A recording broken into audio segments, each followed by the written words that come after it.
Okay, நம்ம வந்து பார்த்தீங்கன்னா தேசிய சின்னங்கள் டாபிக் வந்து பார்த்துட்டு இருக்கோம்.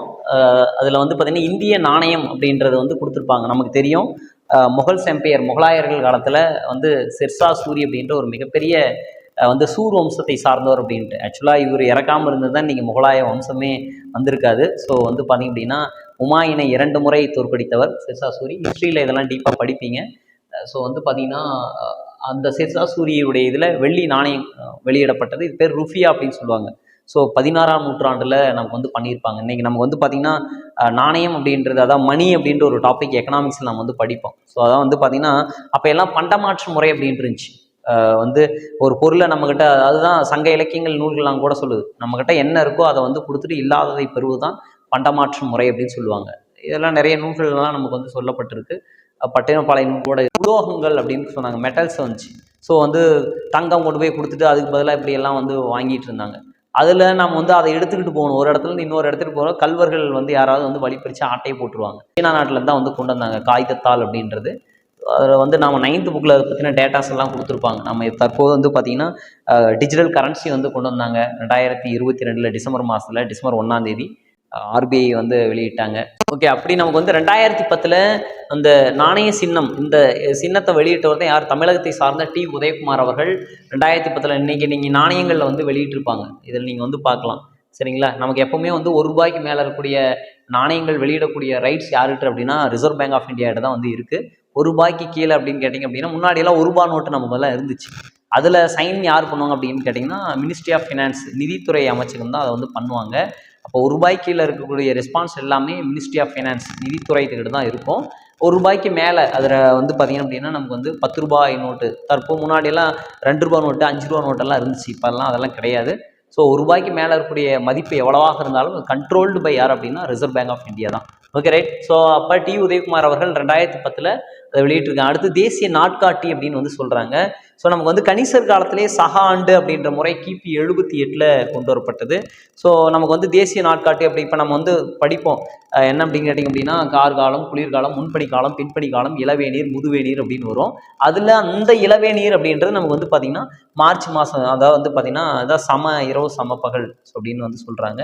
ஸோ அந்த 22ஆம் தேதி தான் சம இரவு சம பகல் வந்து அதை வந்து பார்த்திங்க அப்படின்னா நமக்கு இதை வந்து யார் வந்து பண்ணியிருப்பா அப்படின்னு கேட்டிங்கன்னா இவர் பேர் வந்து கொடுத்துருப்பாங்க. ஸோ வந்து பார்த்திங்க அப்படின்னா ஷாகா, மேக்னாட்டிக் ஷாகா அப்படின்றவர், அவரு தான் வந்து இதை வெளியிட்டிருப்பார். என்னென்னு கேட்டிங்கன்னா இந்த 1957 நமக்கு வந்து கொடுத்துருப்பாங்க. ஸோ சம இரவு சம பகல் அப்படின்றத. அடுத்து நமக்கு வந்து பார்த்திங்க அப்படின்னா இந்த இந்தியா சுதந்திரத்துக்கு அப்புறம் ஆடுவோமா பண்டு பாடுவோமா அப்படின்ற பாரதியாருடைய பாடலை நமக்கு வந்து பார்த்திங்கன்னா அகில இந்திய வானொலியில் நமக்கு 1936 இந்த அகில இந்திய வானொலி அப்படின்றது வந்து பண்ணியிருப்பாங்க. ஸோ அதில் வந்து பாரதியாருடைய பாடலான இந்த பாடலை பாடியவர் யார் அப்படின்னு கேட்டிங்கன்னா டி.கே. பட்டம்மா அப்படின்னு சொல்லுவாங்க. அவங்க தான் வந்து பாடிப்பாங்க.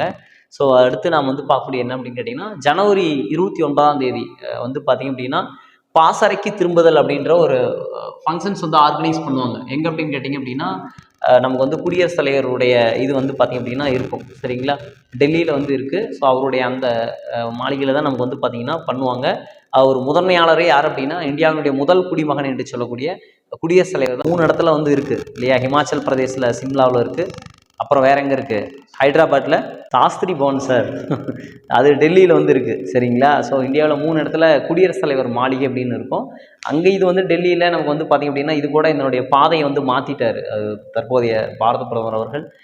ஸோ வந்து பார்த்திங்கன்னா லட்சிய பாதை அப்படின்றது வந்து பண்ணி அதை வந்து மாற்றிட்டாங்க. சரி, ஓகே. அது புத்தகத்தில் கருதவஸ்திய பாதை அப்படின்னு வந்து கொடுத்துருப்பாங்க. ஓகே, அது வந்து பார்த்திங்க அப்படின்னா அவர் தற்போது அதை வந்து இது பண்ணியிருக்காரு. Okay, right. ஸோ நமக்கு வந்து பார்த்திங்க அப்படின்னா சர்வதேச அந்த பாசறைக்கு திரும்புதல்னா அப்படின்னு நினைக்கிங்கன்னா குடியரசுத் தலைவருடைய மாளிகையில் இசை நிகழ்ச்சியெல்லாம் நடக்கும். முப்படை வீரர்கள் எல்லாம் அதில் ஸ்பாட் விஷன் பண்ணுவாங்க. ஸோ அது வந்து பார்த்திங்கன்னா நமக்கு குடியரசு தினம் 26 முடிஞ்சு 3 நாள் கழிச்சு 29 பாசறைக்கு திரும்புதல். அதான் அவங்க ஒர்க்கை போய் பாருங்கள், இந்த நிகழ்ச்சியை முடித்ததுக்கு பிறகு போய் ஒர்க்கை பாருங்கள் அப்படின்ற நிகழ்வு தான் இந்த பாசறைக்கு திரும்புதல் அப்படின்றது. ஸோ சர்வதேச அகிம்சை தினம் அப்படின்றது யாருடைய பிறந்தநாள் அப்படின்னு கேட்டிங்கன்னா மகாத்மா காந்தி உடைய பிறந்தநாளை தான் நமக்கு வந்து சர்வதேச அகிம்சை தினமாக அப்படின்றது நம்ம வந்து கொண்டாடிக்கிட்டு வரோம். அது 2007 நம்ம வந்து கொண்டாடிக்கிட்டு வரோம். ஐநா சபை அதை அங்கீகரித்தாங்க சர்வதேச அகிம்சை தினமாக. ஏன்னு கேட்டிங்கன்னா நமக்கு வந்து இந்தியா சுதந்திரம் வாங்குறதுல நேதாஜி மற்றும் காந்தியினுடைய 2 பேருமே வந்து பார்த்திங்கன்னா ஆனால் காந்தி வந்து தேச தந்தை அப்படின்னு நம்ம வந்து சொல்கிறோம். நேதாஜி சுபாஷ் போஸ் எனக்கு வந்து ரத்தத்தை தாருங்கள் சுதந்திரத்தை தாருகிறேன் அப்படின்னு வந்து சொல்லியிருப்பார் நேதாஜி. அல்டிமேட்டாக போய் வந்து பண்ணலாம், அவங்களும் வயலன்ஸை விரும்பினா நாமளும் வயலன்ஸில் ஈடுபடலாம் அப்படின்னு சொல்லியிருப்பாங்க. ஆனால் வன்முறை எப்பொழுதுமே தீர்வாகாது அப்படின்ற முறையில் அகிம்சை தான் அவர் சொல்லியிருப்பார். காந்தி சொல்லுவார் அடிக்கடி, நெருப்பை கொண்டு நெருப்பை எப்போவுமே அணைக்க முடியாது அப்படின்றது தான் அவருடைய இது. ஸோ வந்து பார்த்திங்கன்னா வன்முறை எப்போவுமே தீர்வாகாது அப்படின்ற அகிம்சை முறையில் போராட்டம் நடத்தி நம்ம நிறைய சத்தியாகிரகங்கள்லாம் உங்களுக்கு தெரியும். சவுத் ஆப்பிரிக்காவிலேயே சத்தியாகிரகத்தை ஃபாலோ பண்ணியிருப்பார். அதுக்கப்புறம் நமக்கு வந்து 1915 ஜனவரி 9 கோபாலகிருஷ்ண கோவிலுடைய தன்னுடைய அரசியல் குருவாக ஏற்றுக்கொள்ளப்பட்டு 1917 சாம்பிரான் சத்தியாகிரகம், 18 கேடா சத்தியாகிரகம், 20 ஒத்துழையாமை இயக்கம், 30 சால்ட் சத்தியாகிரகம், அதாவது சட்டமறுப்பு இயக்கம் அப்படின்ற பல்வேறு இயக்கங்களை நடத்தி 1942 வெள்ளையனே வெளியேறு அப்படின்ற வந்து பார்த்திங்கன்னா செய் அல்லது செத்துமடி அப்படின்ற நோக்கத்திற்காக நமக்கு வந்து காந்தி வந்து பண்ணியிருப்பார். ஸோ அவருடைய பிறந்தநாளை அக்டோபர் 2 ஸோ வந்து பார்த்திங்கன்னா சர்வதேச அகிம்சை தினமாக ஐநா சபை வந்து கொண்டு வந்திருப்பாங்க 2007.